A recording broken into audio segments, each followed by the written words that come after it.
The Hilton Head Concours d'Elegance and Motoring Festival is bringing together a terrific class this year. It's something really special because it's the 70th anniversary of the Mercedes 300 SL Gullwing sports car. So what we're doing is we're bringing together the first ones that were made, and those are the first ones that came to the USA because, well, it's maybe a very German car, but its story gets kind of told with an American accent.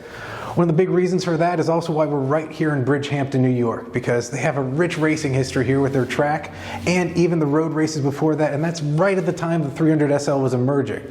And some of the best heroes of the 300 SL also are really known here. Car importer Max Hoffman was a big catalyst for getting the 300 SL into production. Gentleman racer Briggs Cunningham had the first production sports car. And not only was John Fitch known here, but he's very well known for winning his class in the Mille Miglia in his 300 SL. And we're specifically at the Bridgehampton Museum because, well, we want to be surrounded by the artifacts of all of these great racers, and even the road course went right out front over there. But the other reason to be at a museum is because their archives show us so much. That's how you get gems like this.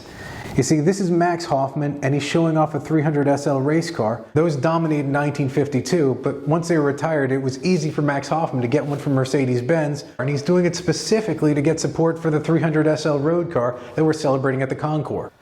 The shot really tells us a lot. Those guys in suits are probably not racing, but they are at the start-finish line. The crowds can pretty much get as close as they want, and you might even spot that barn in the background. Now the funny thing is that barn is still just right there. It's now a residence and it's got a big privacy hedge around it. In fact, if you look at this neighborhood, there's a lot of big privacy hedges. That's because we're in the Hamptons and we're within walking distance of the beach. So 70 years later, and what was once potato farms is, well, now a little bit more about the cabbage. And that's really why I like the photos so much better. You get a better sense of atmosphere. You can really see the small town comes together to celebrate some really cool cars. You just don't get that kind of buzz, that kind of tingler, that kind of good traffic here today. You can tell something's missing. And, well, I guess that's what you call nostalgia. But while we're talking about something that's missing, you might want to take another look at that 300 SL that Hoffman's driving, because those pictures are some of the last times it was ever seen.